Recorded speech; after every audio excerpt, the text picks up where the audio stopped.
So yun guys, magandang buhay po Pilipinas, no, at buong mundo. So for today's video ay pag-usapan po natin, no, ang bakit lalong lumalaki yung utang ng Pilipinas, mga ka-showing, no.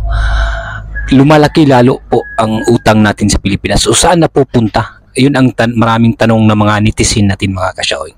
So ngayon ay pag-usapan po natin, mga ka-showing, at meron po tayong video na papanoorin dahil ini-explain po ni Madam Kimbo kung saan napupunta ang ating inutang na pera.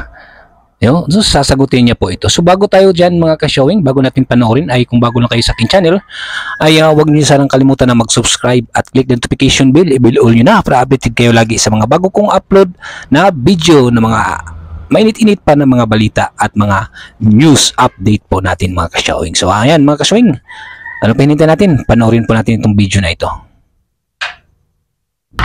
Thank you, Mr. Speaker. May the good sponsor yield a few questions from this representation. Yes, Mr. Speaker. Thank you, Your Honor. Siguro gusto ko lang linawin para yung mga nakikinig sa ating mga kababayan natin, no? You mentioned a while ago during the interpellation of Kong Bordado, our budget for next year 2025 is 6-point-something trillion. Am I right? That is correct, Mr. Speaker. 6.352 trillion pesos, Mr. Speaker, Your Honor. And the projected income for 2025 is 4-point-something trillion. Is that correct? Mr. Speaker, total projected revenues is 4.644 trillion pesos. So we have a deficit of 1.6 trillion, something change, right? 1.537, Yeah. Mr. Speaker. Gusto ko lang malaman, Mr. Chair, no, Mr. Speaker, to sa ating magaling na Madam Sponsor, I heard, if I'm correct, no, you mentioned na our borrowings will be amounting to 2.5 and change trillion. Am I right?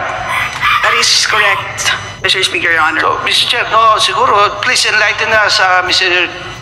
Speaker, Madam Sponsor, bakit may sobra tayong almost 1 trillion? Para lang malaman natin, mga kababayan, ano yung difference na yun?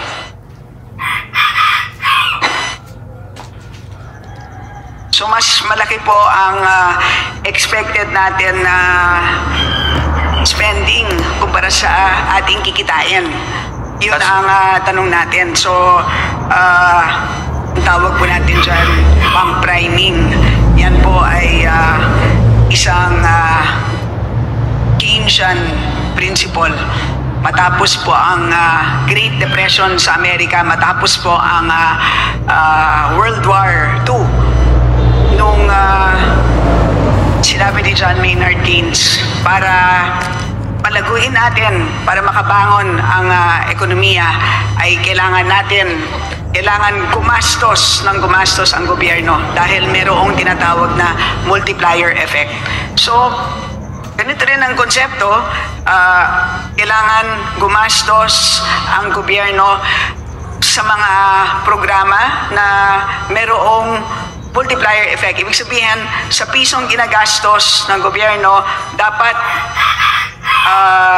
mas higit pa sa piso ang nagiging suma total in terms of output.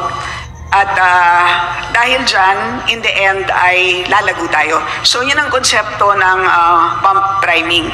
So, kumbaga, pinopromote natin ang growth when government spends. So, yun po. And especially dahil nanggaling tayo sa pandemic, pinopromote natin ang economic recovery by spending.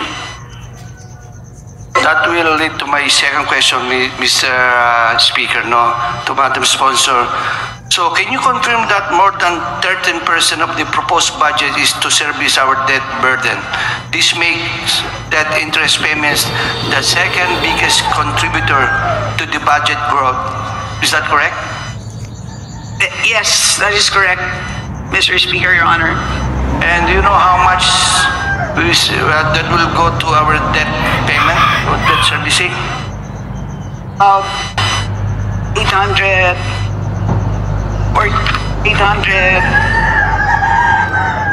348 billion pesos, Mr. Speaker, Your Honor. And my record says 876.7 billion. So yun na nga mga ka-showing, no?